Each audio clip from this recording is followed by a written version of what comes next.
So let's get started. This is week one. And so today I'm going to go over basically what we're going to cover, but also some background that I think is important. This course, which is basically what I teach most clients that I work one-on-one with. And so it's actually more efficient to learn through a course like or a skills group like this. And just to remind people, there is participation, but it's not a group therapy.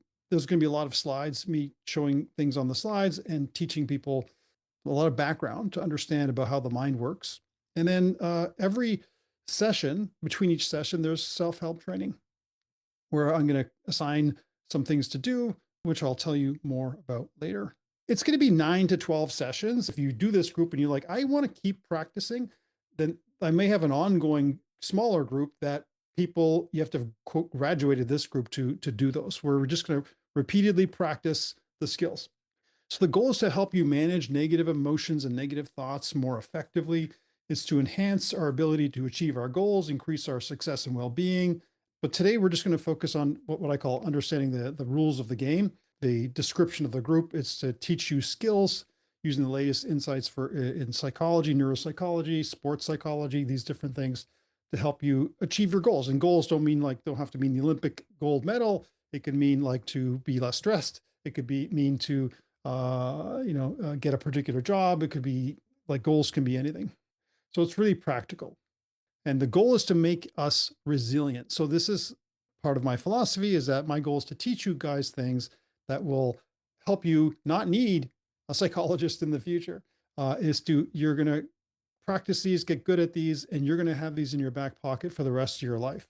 So the goal is to understand how the mind works, learn about negative emotions, now how they can be either healthy and helpful or unhealthy or unhelpful. We're going to talk about that differentiation. We're going to master skills to prevent being what we call hooked or pushed around by unhelpful thoughts and emotions. These are evidence-based techniques to build stress resilience, identify and challenge. There's 4 beliefs that hold us back. We're going to get there probably starting session 5 or 6. And the goal is to develop more accurate and constructive beliefs that will increase our resilience now and in the future. All right. Today's focus is just understanding what I call the rules of the game, which I've mentioned. So this week, we're going to talk about the avoidance trap and what that means. So let's get into this. So this is like my little questionnaire I made in the book. And so I'll ask you guys some of these questions. So think about if any of these apply to you. Like, for example, do you avoid situations, tasks, or conversations because they make you feel anxious, frustrated, sad, overwhelmed, guilty, or uncertain? Has your comfort zone gotten smaller over time because you avoid things that trigger discomfort or negative feelings? Does your mind convince you that you need to, quote, feel ready or, quote, feel confident or feel calm before taking action? Does your mind make excuses or rationalize why you can't do something that scares you? Have you noticed that the more you avoid something, the scarier or harder it becomes? Do you second guess decisions you've already made, keeping yourself stuck in this analysis mode? And I can't see them because our faces, I can look on this monitor here. Do you believe that feeling anxious means you're not ready or shouldn't proceed? When you feel anxious before like high stakes situations, you try to make the anxiety go away instead of just allowing it to be there? Or do you over prepare, overthink, or endlessly plan to avoid the discomfort of actually executing? So far, has anyone hit a yes? I'm thinking I would assume everyone has. I have. Do you escape into distractions like work, food, substances, scrolling, research, or, quote, self-care to avoid feeling something unpleasant? This is just to kind of get you as part of my book, like to think, is this section going to apply to me? So I would like you to think about all the ways you've tried to reduce or control negative feelings, your doubts, your fears, or self-defeating behaviors. Think of all the ways you try to do the opposite, try to boost your confidence, boost your certainty, boost positive feelings. So just bring that to mind, especially the first one. What have you tried to reduce your negative feelings? Here's some examples that you may think of. Have you tried to distract yourself? Shopping, social media, TV, YouTube, Netflix. Maybe you've used substances, weed, alcohol, Just gonna have a drink. Just take the edge off. Overeating, indulging in hyper palatable foods, just a bag of chips, chocolate bar. You try to think positive or just try not to think about it at all. How many people, give me some nods if this is something you've tried any of these things? Yeah, yeah. Negative emotions are not dangerous. They're designed. It's like a car. It'd be like people are afraid of our emotions. We think, oh, I shouldn't feel them. Again, it's not because you're stupid, it's because your limbic system does what it's supposed to do, teaches you that because it wants you not to feel discomfort. Because back then, when we're cave people, this allowed us to survive. It's like a car. Your car's meant to rev. Like you freak out. Oh my God, I'm on the highway. That car, I'm accelerating. The car's, oh my God, it's going to blow up. Got to get off the highway fast because this is bad for the car. We know that. The car's designed to go on a highway. It's designed to rev. So we're just like us. We're designed to rev, to have negative emotions. We're built to have negative emotions. They're normal. They're not dangerous. Of course, if it's chronic, you're chronically angry every day, you're pissed. You're chronically anxious every day, you're pissed. You're anxious and fearful. Yes, that will have negative effects on your health. Spurts? No. Having negative emotions when you're doing things that are important to you, like following your goals and values, research shows it has way less of a negative effect on your physiology. Heart rate variability, very different topic. There's a reason why the 6 breaths per minute HRV heart rate variability topic is now and not earlier. You might be able to guess why I do this.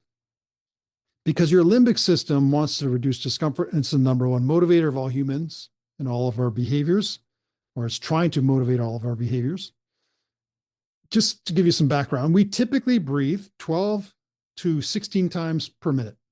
That's how many breaths per minute. That's normal. We know that slowing down your breathing calms down the sympathetic nervous system to some extent. There's a particular breathing strategy, which I'm going to tell you, that activates the parasympathetic nervous system. So sympathetic nervous system is the fight or flight stress response that everyone knows. It's like a gas pedal in a car, makes you go. The parasympathetic nervous system is like the brake pedal. It's a separate system that's some sort of related that slows your system down, makes you relax. So you can relax by either A, taking your foot off the gas pedal, sympathetic nervous system, or B, pressing on your brake. Now we're going to get into the next phase of this. So we've already covered the importance of knowing your personality, especially where you stand on susceptibility to negative emotions, thoughts, and stress. Unhooking, how to unhook. Hopefully you guys have been practicing that, the 5 in, 5 out breathing. And the more you practice both of those, well, the 5 in, 5 out breathing strengthens the parasympathetic nervous system, or your body's ability to recover from stressors. And the unhooking training will help you see your thoughts and your emotions for what they really are. They're just thoughts and emotions. They're not you. They're coming from the limbic system, and you don't need them to run your show or control your life. And the better and stronger your prefrontal cortex, the observing self part or function, the better you're going to be able to see things for how they really are. I'm noticing the thought that I'm a loser. Thanks, mind. And you can return your attention to what you're doing. Again, you want to know what your goals and your values are. Who do I want to be? And that's what guides your behavior. Okay. With that in mind, there are what I call is your mind's bullshit factory. And the first one we're going to learn is rigid demands. This is not a new idea. Men are disturbed not by things, but by the views they take of them. This is Epictetus, ancient Roman/Greek philosopher, Stoic. This is the core of what we're going to explore today. So there's kind of 2 layers of mental fortitude. So layer 1 is kind of what override, of course, can't spell there, But that's the moment, making room for thoughts and feelings and unhooking so they don't run your life. This is about how you relate to the noise, like what happens in the moment. Layer two is more the source of this. And this is dismantle, what we're going to cover for the next few weeks. Identifying and weakening the deeper, what I call bullshit beliefs that keep generating that noise in the first place. So, what we're doing now is long term prevention. So, the goal is we're not trying to be emotionless machines. We're changing the beliefs that transform helpful concern into unhelpful panic, for example. Once we get better at this, you can pair these new flexible idea mantras, we call it, with your daily routines to help you build the neural pathways, the new ones. So, like every time you brush your teeth, you can repeat yourself. It depends on what you figured out. I want to perform well, but I don't have to be perfect. Or if you're driving your car, I'm just making these up. I prefer respect, but people don't have to treat me how I want. Or in your bathroom, I'd like approval, but I don't need it. This is hard to do. It's okay if identifying your rigid demands from us is hard at first. It definitely was hard for me to see these. With practice, you're going to start to see them more and more. It's often easier to see the next ones for the next 3 weeks. They're easier to see, but the rigid demands are always there. And often when you fix the rigid demands, you weaken them and strengthen the flexible preferences. The other ones aren't as intense. The week by week plan. So today was introduction and rules of the game. Next week, we're going to talk about fears and emotions. In the book, I call this, the chapter is called The Avoidance Trap, further emphasizing a lot of the stuff we talked about today. The next week after that, we're going to do some exercises and I'm going to teach you how to strengthen a process called the observing self, a part of your mind that can notice your own thinking so you can learn to unhook and stop getting pushed around by thoughts and feelings, which will free you up to be able to do the things you want to do or be the person you want to be. Week 4, I'm going to put 2 things together. One's called RSA training, which is a special breathing strategy. We can train this up and it makes us more resilient to stress. All kinds of cool research. Basically, this breathing training improves sleep, improves decision making. Stock brokers make better decisions. There's research on that. Reduces PTSD symptoms. Kids with ADHD and adults improves attention and executive functioning because it increases blood flow and activation to the frontal lobe and weakens your limbic system. At least the power it has over you has to do with the connections between the frontal lobe and the limbic system. It affects that. All right. And then, so that's what that is. And also I'm combining this with something called Arm Your Mind Against Technology, only because I can teach you the breathing pretty quickly and the Arm Your Mind Against Technology to help you guys. How do I stop social media, my phone, etc., from getting in my way of doing the things I know I want to do, so I can be more present with my kids, so I can focus on what I want to focus on. Just go over some strategies to deal with that. Week 5, arm your mind against manipulation. This is where I teach you all the cognitive biases or the tricks that social media, salespeople, all these people, how they manipulate our cognitive biases, our weaknesses. And if you have a label, you can name these weaknesses. You have to have the label, first of all, to even know, hey, that's the Dunning-Kruger effect, or hey, that's the hindsight bias, or hey, and once you can label it and you know what that means, you're going to be able to do something about it. But if you have no word to describe it, the world's just going to keep manipulating us. And it does it. I'm like a supposed expert in this, and I get manipulated by this all the time. And then it's only after the fact, oh shit, like that was a scarcity effect. Like it said 5 more left on Amazon. I bought this piece of shit I didn't actually need. So we all fall for it, but you at least have to know what it's called and what it is to have any chance of identifying it. But to have a chance of identifying it, you have to strengthen your observing self. So that's why it goes in this order. And then we're going to spend a big chunk on the bullshit beliefs. And these are them. There's 4 of them. They're categories, so there's multiple versions of them. So rigid demands, week 6. Bullshit belief number 2 is awfulizing and catastrophizing. Bullshit belief number 3 is discomfort and frustration tolerance. Sometimes we call this I can't stand it-itis. Bullshit belief number 4, negative overgeneralizations, basically where we either draw global conclusions about ourselves, others, or the world, like my life sucks, or that guy is an asshole, or I'm an idiot. And we do this and our brains get hooked by this and it screws things up because it's not accurate and it's not helpful. And I teach you to deal with this more in week 11 to develop what we call accurate, flexible, non-extreme, and effective, helpful beliefs to replace these other ones. They don't really replace them because these are genetically disposed into us, but we're going to build up competing beliefs that are actually accurate and helpful. But between that, I have a whole big, huge chapter on confidence, how to build confidence and what to focus on. Self-esteem versus confidence versus self-efficacy versus unconditional self-acceptance, and how do we build this?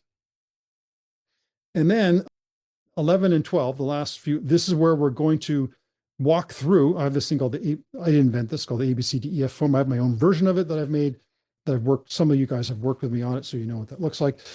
It's actually quite difficult. So we're going to get really good at noticing our bullshit beliefs and then dismantling them, weaken them, strengthen the accurate, helpful beliefs, and change our lives in this way. There will be some hypnosis recordings in some of the weeks. I have different versions of them all now, where some are eyes open, so you can be like doing your laundry, exercising. Other ones are relaxing. And the idea is to, certain weeks is just to solidify the concepts that I'm teaching you. And the goal is to, every week there will be some home training, like the chapter this week. But in some weeks, there'll be listen to this recording as many times as you can between now and next week. So my goal for you guys is to, when you do this course, first of all, most of the things we've talked about, you're going to be able to speak my language or our language. Hey, I'm catastrophizing, or I have a rigid demand, I'm musting, or just like I can't standarditis, or awfulizing, or terribilizing. When we're done, we drill it into ourselves. So whether it's listening to the hypnosis recordings, doing the exercises between sessions, listening to me, if you just listen to me while you're like, I don't know, doing sprints, like the recording, for example, of today, and you'll get something out of it, but it's going to be hard. Just like in my book, I say this right at the beginning. If you think you're going to like listen to this on quadruple speed on Audible, like my first book, it's on Audible, but if you listen to my new book on Audible, I don't think you're going to get much out of it. And that's what you're hoping is it's going to magically happen. It's a bit difficult. And it's a paradigm shift dealing with our negative reinforcement, running our show, our limbic systems. And we have to really get good at seeing this. And if you do, it should really shift your life, because you're going to see all this stuff happening under the surface that's been controlling you, and it controls everybody all the time. And then you can override it. That's why the term override is probably going to be the title now. Or we're going to override it, acknowledge it, notice it, and then decide, do I want the limbic system to make this decision of what I should do? Or like, what's in my actual best interest? What do I want to do?